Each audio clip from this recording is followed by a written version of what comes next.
क्या हाल है दोस्तों। सबसे पहले सबको जय श्री राम। तो आज बहुत अच्छी खबर आई पेरिस ओलंपिक से इंडियन हॉकी के लिए, मेंस हॉकी के लिए। तो क्या हुआ, आज क्वार्टर फाइनल था इंडिया और ग्रेट ब्रिटेन का। तो इंडिया ने बहुत ही अच्छी तरीके से जीत लिया है और इंडिया सेमीफाइनल में पहुंच गई है। अब इंडिया का मुकाबला सेमीफाइनल में 6 अगस्त को अर्जेंटीना और जर्मनी, जो इनसे जीतेगा उनसे 6 अगस्त को होएगा। तो इस मैच की बात करें तो बहुत तगड़ा डिफेंस रहा इंडिया का मेनली, क्योंकि पहले हाफ में दोनों का पहले क्वार्टर में दोनों 0-0 पर थे, लेकिन दूसरे क्वार्टर में एक थोड़ा सा गलती हो जाती है।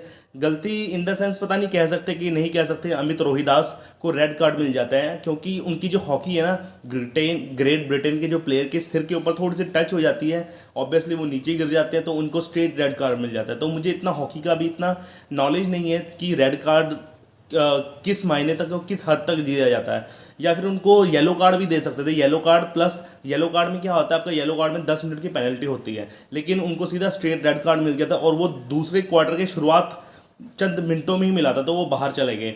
तब देख लीजिए आप, 10 मैन की टीम, 10 आदमियों की टीम खेली थी इंडिया की टीम, लेकिन क्या खेले, क्या डिफेंस स्ट्रक्चर खेले। तो दूसरा क्वार्टर भी नील खत्म हो जाता है, लेकिन तीसरे हाफ के शुरुआत में ही हरमनप्रीत को एक पेनल्टी कॉर्नर मिलता है। तो हरमनप्रीत बहुत ही तगड़ा पेनल्टी कॉर्नर, बहुत ही शूट तेज करके गोल में परिवर्तित कर देते हैं। वो 1-0 से इंडिया आगे होता है दूसरे क्वार्टर के शुरुआत में, सॉरी। लेकिन दूसरे क्वार्टर के अंत में आते आते 2 या 3 मिनट पहले ग्रेट ब्रिटेन है, जो ब्रिटेन एक गोल कर देता है और 1-1 से बराबरी हो जाती है गोल की। दोनों इक्वल गोल हो जाते हैं, 1-1 बराबरी हो जाती है। अब थोड़ा सा इंडिया पे प्रेशर आया था, क्योंकि इंडिया के पास एक आदमी कम था, 10 प्लेयर के साथ खेल रही थी, लेकिन इंडिया ने पूरा वो दबाव सहा और दूसरे और तीसरे और चौथे क्वार्टर में एक भी गोल करने ना दिया ब्रिटेन को।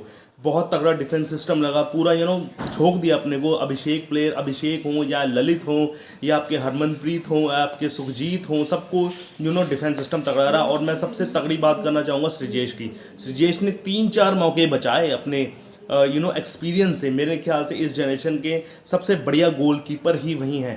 तो एंड में चौथा क्वार्टर भी खत्म हो जाता है और 1-1 से ड्रॉ हो जाता है, लेकिन फिर पेनल्टी शूट आउट होता है। और पेनल्टी शूट आउट में आपको पता ही है सृजेश कितना बढ़िया प्लेयर है, उसके सामने जो ब्रिटेन के खिलाड़ी वो घबराने लग जाते हैं। और हुआ ऐसे ही।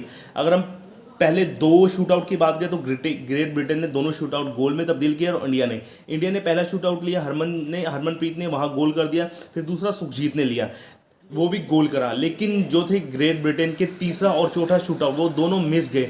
एक तो बाहर फेंक दिया था उन्होंने, ठीक है ना, और लेकिन चौथा शूट आउट था ब्रिटेन का, वो सृजेश के कारण बचा।